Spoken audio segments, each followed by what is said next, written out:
of salutatorian and valedictorian.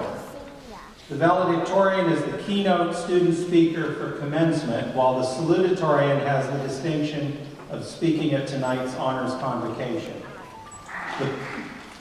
The process for selecting the salutatorian and valedictorian is comprehensive and rigorous. Only graduating students with a 3.75 or better are considered. Following a detailed review of student transcripts, a select pool of student candidates are then interviewed by a committee comprised of administrators, faculty, and staff, chaired by Dr. Ramona Brown, Vice President for Student Affairs.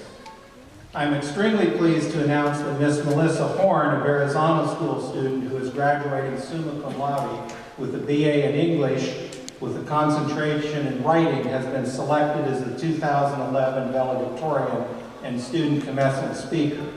In addition to winning several awards for her writing, Ms. Horn has worked extensively with the Bertha Harris Women's Center, the Campus Activities Board, and is the founder of the Heads Up Awareness Program, a community service initiative. I would ask that Ms. Horn please stand and be recognized.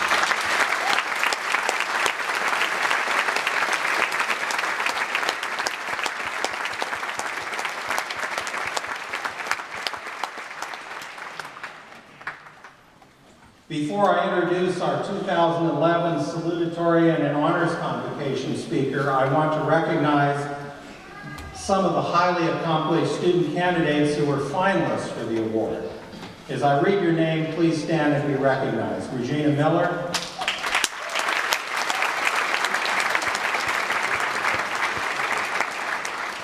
Natalie Brakowski,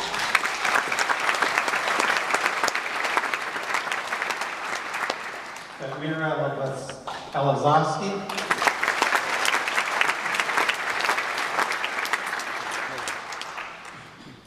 Jessica Eng,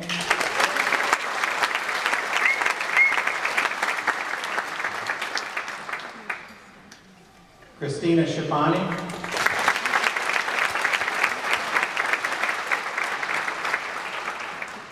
and Jenna Kelberman.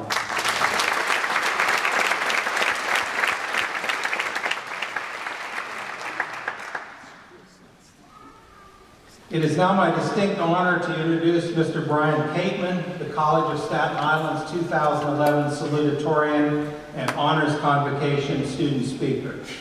Mr. Kateman, a Macaulay Honors College student, is graduating summa cum laude with a BS in biology and a minor in psychology.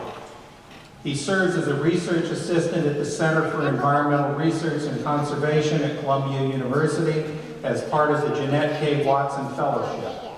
He will complete his internship in Washington, D.C. this summer. Prior to his internship, Brian worked at Echoing Green, a not-for-profit that provides seed money to social entrepreneurs who have innovative ideas for social change. At CSI, has been a mentor for the SEEK and FIRST programs, peer educator for Health and Wellness Center, and a member of the Ambassador Program, and has written numerous scientific discovery articles for CSI newspapers. He has won numerous awards and honors, including the Bell Zeller Scholarship and the Biology Graduate Award. He was fortunate enough to go abroad to study conservation biology in the Galapagos Islands and the Italian Renaissance in Italy. This past semester, Mr. Kateman completed a thesis in biology in the field of ecology and evolution titled Long Distance Dispersal of Birds, an important mechanism for range and expansion. In the fall, Brian will continue to work at the Center for Environmental Research and Conservation at Columbia University while pursuing a master's degree in conservation biology. Brian's long-term goal is to someday obtain his doctorate in biology to become a biology professor. Mr. Kateman.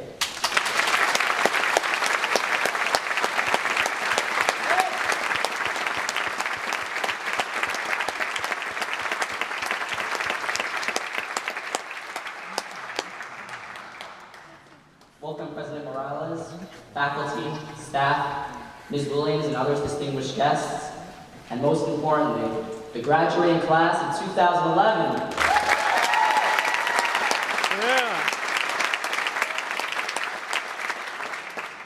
You are being honored here tonight because you represent the most intelligent, capable, and ambitious students at the College of Staten Island. I'm honored to be speaking to you all tonight. As an aspiring educator of the philosophies of science, I have spent much of my undergraduate experience striving to find truth, partly because I love knowledge, but also because it can be used as a tool to reach success. I like to think I'm logical and practical. My friends and family, however, think I'm obsessive compulsive. Let's call it semantics. When we meet here tonight, we will enter what has been repeatedly referred to as the real world, in part because we must strive to define our own measurements of success, and sometimes resist what is expected of us. In a short time, many of us will experience the perils of paying for basic necessities, rent, groceries, cell phone, transportation. Later in life, we will strive to pay off our graduate school loans, put a down payment on a house, and raise a family. We know from the hard work of our families, especially during these tough economic times, that money matters. To an extent, money does buy happiness. Now, economists might argue that the more money we have, the happier we will be.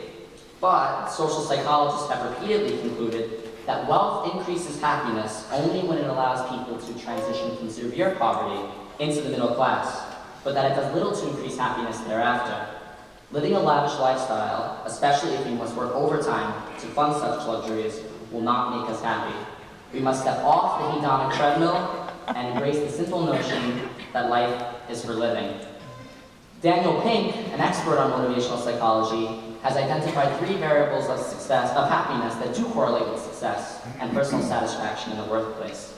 The first, autonomy, the freedom to be self-directed, to make independent decisions, to share ideas, and experience a sense of engagement. Second, challenge and mastery, the chance to improve one's ability to perform a task, set goals, and realize them.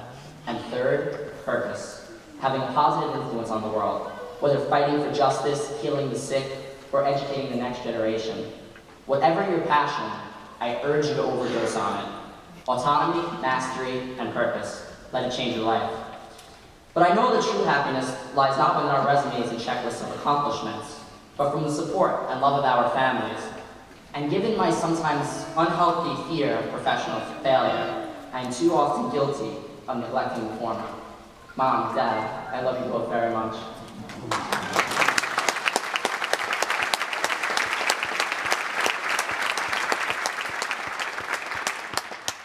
By no means has it been easy or without sacrifices for our families, but for their continual investment in us, the world will be a better place. We can also rely on our family to keep us humble in light of our successes, for they know our difficult past and journey to the present best.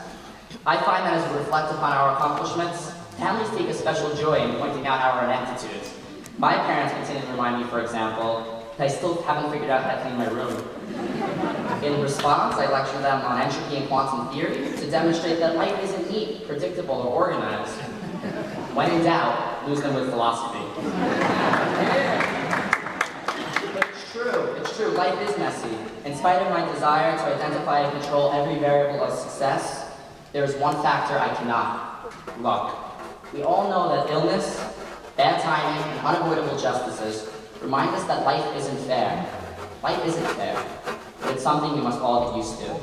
Despite our best intentions to work hard and make good choices, failure is inevitable, often for reasons outside of our control. So what are we to do with this paradoxical notion that in order to be successful, we must fail time and time again? Obviously, failure isn't to be sought. That's quixotic nonsense. But it is to be expected. As any student in a CSI lab researching, on-stage performing, or on the 3rd floor of the library studying will tell you, success is often on the other side of failure.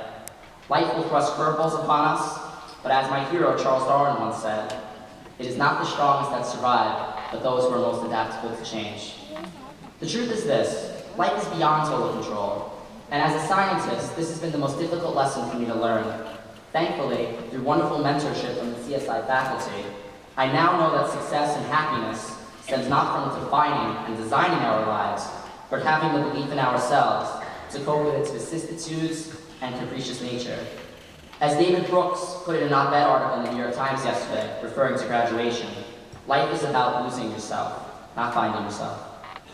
My wish for us all tonight, as we reflect upon our past experiences at CSI, is that we acknowledge how much promise the future holds, and our from others doubt, rigidity, and regret. And instead, focus on celebrating life with the people we love, the euphoric moments of adult self-discovery, and leading lives full of adventure, laughter, and most importantly, purpose. I extend to all of you, each and every one of you, my most sincere, heartfelt congratulations on all of your accomplishments. Thank you.